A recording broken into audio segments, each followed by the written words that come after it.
Bukalah kitab kita saat ini. Saya ajak kita membuka dalam kitab Injil Matius pasal 12. Injil Matius pasal 12 dibaca ayat 1 hingga 8. Mari kita berkonsentrasi. Firman Tuhan berkata, murid-murid memetik gandum pada hari Sabat.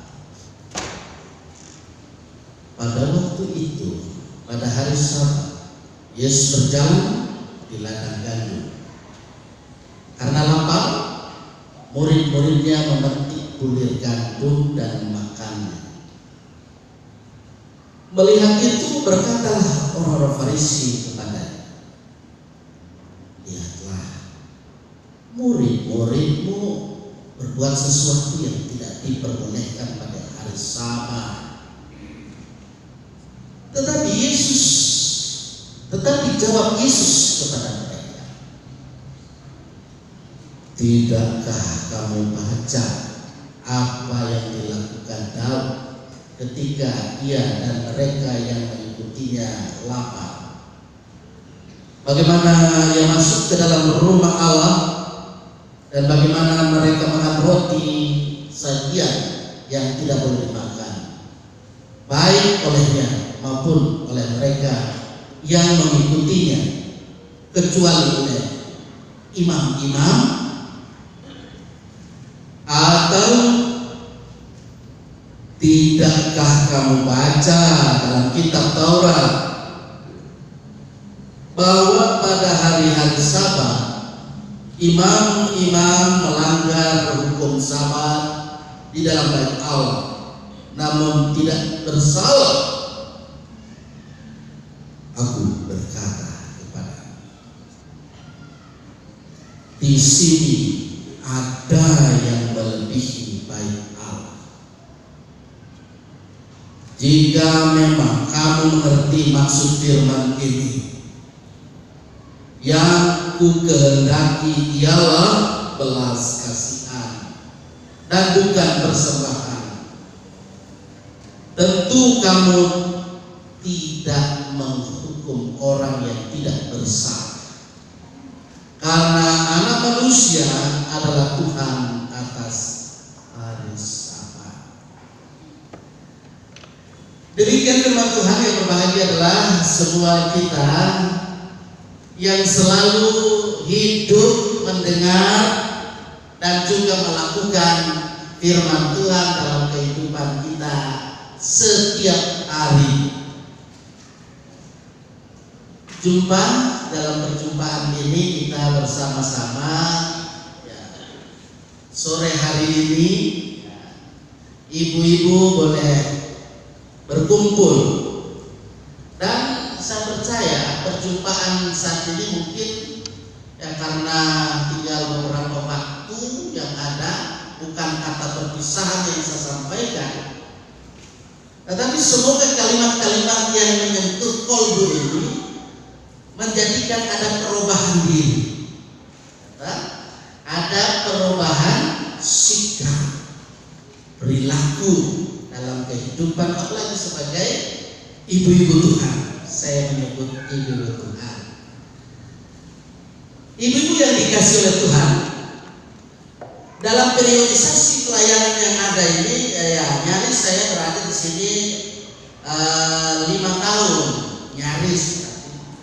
Sudah nyaris, itu berarti masih dalam jangka waktu, ada beberapa waktu ini, dengan satu harapan, ya, ibu-ibu yang ada di Getsemani, mulai dari pengurus yang ada, mulai memahami apa tugas dan tanggung jawabnya. Ketua, sekretaris, bendahara, ada ketua, wakil ketua, sekretaris, wakil sekretaris, bendahara. Masing-masing pasti punya job, ya, punya bagian tugas yang pasti dalam satu garis komando. Garis komando berarti ada ketua yang selalu memperhatikan itu. Jangan justru terbalik tuh. Bukan ketua yang mengkoordinir, bukan ketua yang memang sebagai komandannya di situ. Yang lain, atau ada yang pikir, paling sudah ini sudah apa dengan ketua. Padahal bukan job ketua hanya mengkoordinir dalamnya. Itu yang hendaknya selalu kita ingat, bahwa kehidupan kita di dalam organisasi besar maupun organisasi kecil, kita melihat job, dan dengan job yang ada itu kita melayani pada waktu mana, di mana harinya. Dalam bagian berikut tadi kita berjumpa, di dalamnya kita memperhatikan apa yang digumuli oleh publik pada waktu itu, apa terlebih yang digumuli oleh Tuhan Yesus. Ketika Tuhan Yesus dalam pelayanannya di dunia ini, dalam wujudnya sebagai apa? Manusia, ya. Dia berhadapan dengan sekelompok orang. Orang apa itu? Dilihat di perikop tadi.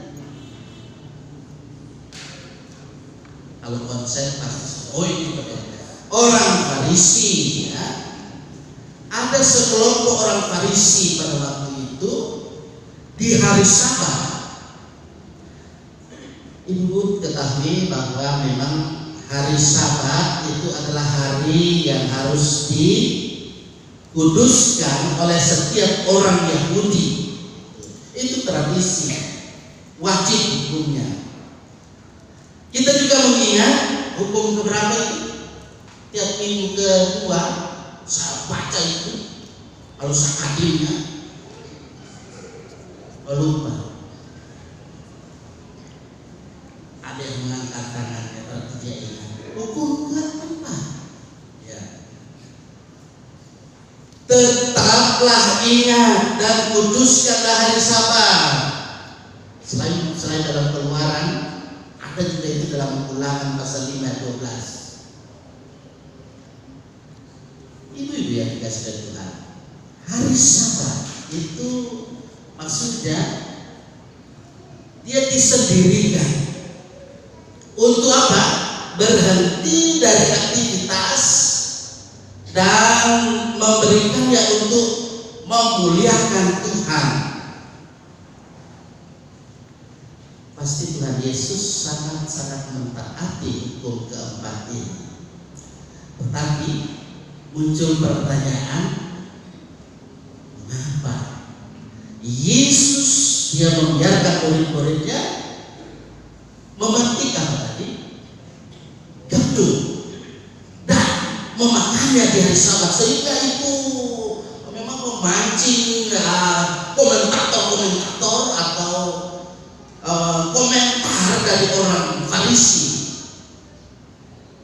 Komentar yang ada itu memang tidak enak didengar oleh Yesus sebagai Tuhan dan juga murid-murid. Apakah Yesus dapat dikatakan pemberontak terhadap hukum Taurat yang adalah hukum yang mesti berlaku juga bagi dirinya?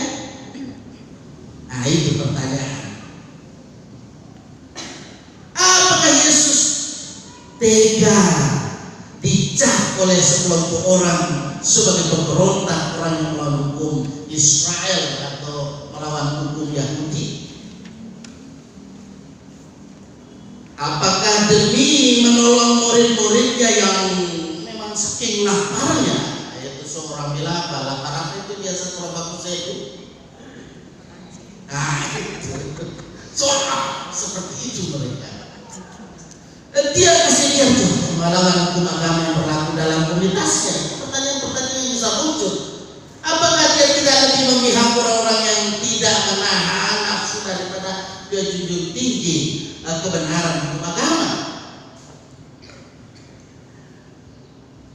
Bagaimana menurut itu? Ya, kalau ibu perhatikan dari pertanyaan yang ada bisa muncul ini, kita bisa melihat di sini bahwa tidak semurah pemikiran dan tindakan Yesus. Tidak semurah atau tidak semudah. Pasti Yesus mengetahui, Yesus tahu itu arti hukum Taurat. Yesus tahu kebenaran hukum Taurat yang mestinya dilakukan oleh setiap orang, termasuk orang Yahudi di dalamnya, karena dia berjumpa dengan orang Yahudi, khususnya yang Farisi. Ya, kebenaran hukum tentang Taurat itu semestinya dihadirkan dalam kehidupan orang Yahudi, termasuk dalam diri Yesus dan kemudian dalam diri murid-murid Yesus. Sebab apa? Yesus datang kemudian bukan untuk meniadakan hukum Taurat, tetapi apa? Untuk menggenapi hukum Taurat. Itu Matius pasal 5 ayat 17. Ini yang saya kasih dalam kasih Tuhan. Kalau Yesus kasih dia membiarkan muridnya dia makan bulir gandum di hari Sabat. Ada beberapa alasan yang Yesus pegang tentunya, dan ada beberapa motivasi yang mendorong dia supaya dia kasih dia murid-murid makan di hari Sabat. Pertama, ibu mari kita perhatikan di sini. Untuk mengatakan bahwa yang paling penting bukan menetapkan hukum Taurat, tetapi hati yang tulus dari orang-orang yang menetapkan hukum Taurat. Tuhan lihat. Tuhan melihat hati manusia dan bukan tutur kata dan ketulusan mengasihi Tuhan. Dari hati yang benar, hati yang tulus, dia keluar tutur kata dan tindakan yang benar dan tulus, dan bukan sebaliknya tutur kata yang itu dalam hal ini ada tindakan-tindakan yang mengatakan hati yang tidak benar dan tulus. Itu kan biasa dalam kehidupan ibu-ibu. Saya juga pemerhati biasa. Oh, ibu ini kenapa dia bicara kok seperti itu? Yang tidak semestinya, apalagi sebagai pengurus misalnya. Kenapa buang kata seperti itu? Nah, itu. Kalau ada yang seperti bukan menyinggung, kalau dia sesarung nggak pernah menyinggung. Maju kena, mundur kena, kiri kanan kena. Itu. Jadi perhatikan itu supaya dalam hidup ini, ya, sebagai pengurus, sebagai anggota, ya kita selalu mau bertutur kata yang benar, bersikap yang benar, bertingkah laku yang benar, sehingga dimanapun kemanapun kita pergi dan ada, tidak ada yang berkata, loh siapa dia seperti ini? Pasti lebih. Memang itulah sikap kehidupan yang digenapi oleh Tuhan. Ibu, ingatlah bahwa Tuhan Yesus dia sungguh-sungguh tahu bahwa hati orang Farisi itu penuh dengan apa? Benci. Oh, kalau ada yang di sini hati ibu-ibu selalu saja benci pada dia, tak benci pada dia, tak suka pada dia. Itu hati apa itu namanya? Farisi. Mau saya katakan nantinya Farisi yang muncul di sini. Jangan. Hati orang Farisi penuh kebencian. munafik ya. Sehingga mereka itu memakai hukum Taurat yang suci, yang kudus, membenarkan dirinya sendiri, kemudian menghancurkan, merusak, bikin pojok orang lain, menyudutkan orang lain. Nah, inilah kritik pedas yang mau Yesus sampaikan kepada orang Farisi. Yesus pasti tidak bermaksud untuk merusak kebenaran hukum Taurat yang suci, yang kudus, dan Ia justru mau membantu orang percaya supaya selamat. Ibu mau diselamatkan? Ikuti firman, lakukan firman.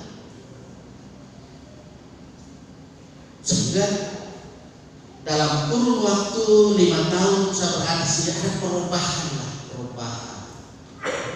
Bukan perubahan dari yang baik menjadi tidak baik, tetapi dari yang tidak baik supaya menjadi baik, dari yang baik menjadi lebih baik. Penting. Hukum Taurat benar dan kudus. Itu Roma 7 ayat 12. Tetapi hukum Taurat itu menjadi rusak kalau hati manusia menggunakannya menjadi rusak dan menjadikannya perusak. Ya, menjadi perusak. Ini yang dikritik habis. Dikritik habis-habisan oleh Tuhan Yesus. Tuhan Yesus pasti mengkritik juga habis-habisan. Di Matius di Getsemani kalau masih banyak yang parisisme. Parisisme itu seperti apa tadi? Kemunafikan banyak. Mudah-mudahan ada kemunafikan ya, mulai berkurang lah. Tuhan Yesus Dia mendudukkan persoalan pada hal yang lebih penting. Itulah apa yang saya katakan tadi apa? Wahai ibu, keselamatan manusia itu hal yang lebih penting. Hukum Taurat itu adalah alat membawa keselamatan, dan keselamatan adalah di atas segala-galanya. Seperti contoh ya, ada berapa contoh tadi diberikan? Ibu-ibu lihat kan? Ada berapa contoh ibu? Halo?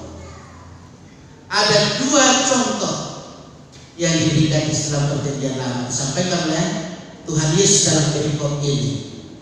Pertama, apa itu? Ayo, saya ingin dialog ini Bapak. Pertama, Daud dan pengikut-pengikut melanggar hukum Taurat karena apa? Dia juga makan roti di rumah Allah. Karena mereka sholat apa tadi? Nah itu.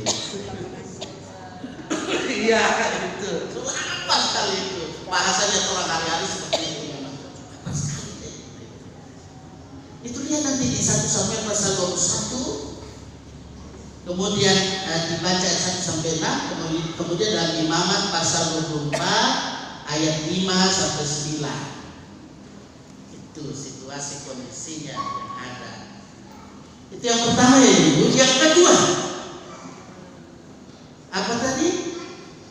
Para imam, ya, imam-imam juga pernah melanggar hukum Taurat. Nanti baca itu dalam Bilangan 28 ayat 9 sampai 10.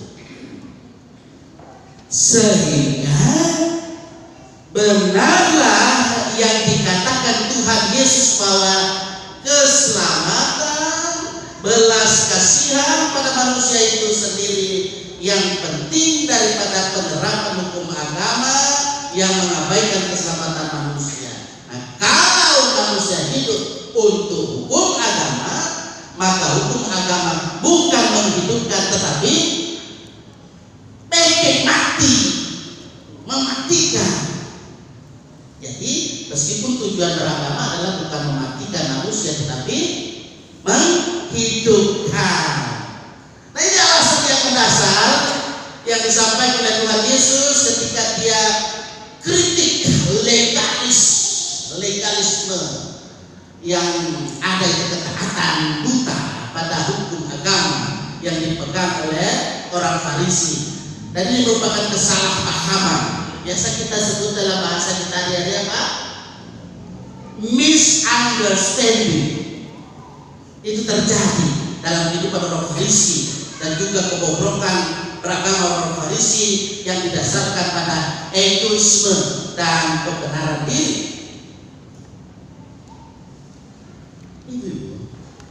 Istilah belas kasihan yang disampaikan di ayat 7, Ibu perhatikan ayat 7, itu menjelaskan tentang kemanusiaan sungguh-sungguh itu dibebaskan secara utuh, bebas utuh, bukan sepenggal, bukan poti-poti. Itu bahasa sekarang, bukan poti-poti. Ibu-ibu yang saya kasih dalam kasih Tuhan, saat ini saat yang tepat dalam perjumpaan kita dalam ibadah am ini, kita mau dalam hidup ini bahwa sesungguhnya kehidupan yang kita jalani hari ini, esok dan ke depan, tahun-tahun yang kita akan jalani ke depan, ingat Bapak, keselamatan Tuhan itu harus apa? Kita hadirkan dalam kehidupan orang semua. Jangan for diri sendiri. Itu namanya apa? Kalau cuma diri sendiri, egois. Jangan egois. Dan kita terpanggil supaya lakukan tugas tanggung jawab panggilan pelayanan dengan iman, sehingga ada ketekunan. Tekun, ya, tekun, tabah, apalagi ada bahasa nasional, apalagi ini bulan kemerdekaan, tawakal, supaya kita itu sebagai ibu-ibu gereja yang adalah bagian integral dari ibu-ibu warga masyarakat yang ada, yang punya peran, punya andil di dalamnya. Nah, ini saya lihat sudah merah putih itu bertanda berani dan didasari dengan ketulusan kesucian merdeka. Nah, itu betul itu, ya. Harus kita hadapi semuanya dengan penuh kasih, setia, sayang, ya. Semua kita lakukan adalah untuk kemuliaan nama Tuhan, bukan untuk memuliakan diri sendiri. Pendeta Sarung juga di sini ada seperti ini adanya, ya. Tidak nanti mau MP, apa itu MP? Itu jangan kamu puji, jangan, ya. Jadi pujilah Tuhan selalu dalam hidup ini, baik sebagai pengurus, ya, apapun kita yang ada tengah-tengah kehidupan berjemaat juga dan kehidupan masyarakat, di mana kita ada, di mana kita hidup, di mana kita masih kalau suka bujuk kaku sudah bisa bikin apa-apa. Seperti saya tadi kolom 4 kemarin, ya waktu masih muda lah, bilang ke Tuhan pakai saya, semasa saya masih muda. Kalau sudah bisa bergerak, bilang Tuhan pakai saya, tempat tidur dong, karena tinggal di tempat tidur. Biar dia gunakan kaki berdoa supaya Tuhan pakai, tidur cuma di situ. Mau bikin apa? Ya kan? Jangan tiada yang punya berpikir, apalagi yang muda-muda ya. Kalau yang tua banyak yang gesit-gesit semua yang Tuhan ya. Ada ibu muda, ya coba deh nanti saya kalau so tua, boleh saya dipakai Tuhan. So tua. Untuk dekat-dekat ajar, nah itu. Karena itu ibu yang ada ini, yang muda yang sudah oma karena sudah bercucu kok, walaupun belum bercucu karena umur juga kan sudah oma. Tapi kalau yang namanya nona, tapi kalau sudah tua tetap nona. Jadi begitulah dalam kehidupan kita sebagai orang yang berjaga Tuhan. Mari dalam kehidupan ini kita hadirkan keselamatan itu dalam kehidupan kebersamaan kita, kehidupan yang penuh sukacita, kehidupan yang penuh damai, bahkan sejahtera, karena Yesus Kristus meletakkan keselamatannya sesuai kebenaran apa? Ini bukan yang lain. Kelas katekisasi juga saya selalu ingatkan, jangan yang lain. Bahwa sesungguhnya harus sesuai kebenaran Alkitab, dan itu mencakup banyak orang yang merupakan bagian dari usaha bagaimana pembaruan kita di dalam diri kita pribadi. Jangan suruh orang lain, diri sendiri dulu. Harus mulai dalam kehidupan, dalam pembaruan diri kita sendiri. Kemudian yang dimanifestasikan itu keluar. Bisa dipahami untuk bahasa saya. Dimanifestasikan itu bisa keluar kepada orang lain, ya tak? Yang ada di sekeliling kita, siapapun dia yang ada di sekeliling kita, kita manifestasikan itu pada orang lain, kepada banyak orang, sebanyak-banyaknya. Usaha pembaruan yang ada ini kita imani, ini merupakan bukti hidup dalam kehidupan hidup baru. Karena barang siapa ada dalam Kristus, dia adalah ciptaan baru. Yang lama itu sudah berlalu, kemudian yang baru itu sudah datang. Nanti ada pendeta baru nanti, ya gimana? Mudah-mudahan akan lebih baik kan, ya. Nanti justru sebaliknya. Saya harap memang seperti itu. Ya. Tuhan Yesus pasti memampukan orang semua melalui pekerjaan Roh Kudus untuk kita mengerjakannya, menjalani hidup kita ini dalam tugas panggilan pelayanan periode yang berjalan ke depan ini, supaya dalam hidup ini kita menerima berkat dan juga kita menjadi saluran berkat bagi orang lain sebagai tanda partisipasi kita dalam menghadirkan tanda-tanda kerajaan Allah. Apa itu tanda-tanda kerajaan Allah? Damai. Jangan punya ada damai nanti, atau damai tapi gesak. Terus betul-betul damai. Ada kasih, ada sukacita. Selalu saya bilang Galatia pasal 5 ayat 22-23 ini. Harus di sini dan kemudian di relevansi aplikasi dalam kehidupan setiap hari, sehingga dimanapun kita ada di tengah dunia ini menuju pada penggenapan kedatangannya yang keberapa.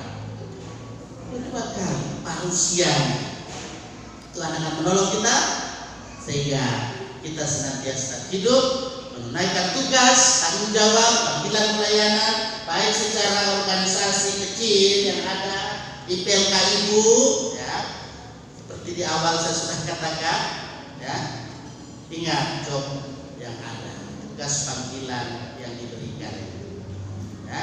Kemudian kita juga sebagai warga, ya, warga PLK Ibu, nah, kita juga ingat tugas tanggung jawab kita. Tuhan pasti akan menolong sampai parusia kedatangannya kedua kali. Amin. Terpujilah nama Tuhan. Siapa yang berpegang pada sabda Tuhan, setia mematuhinya, hidup yang mulia, bersekutu dengan Dia. Ya, percaya.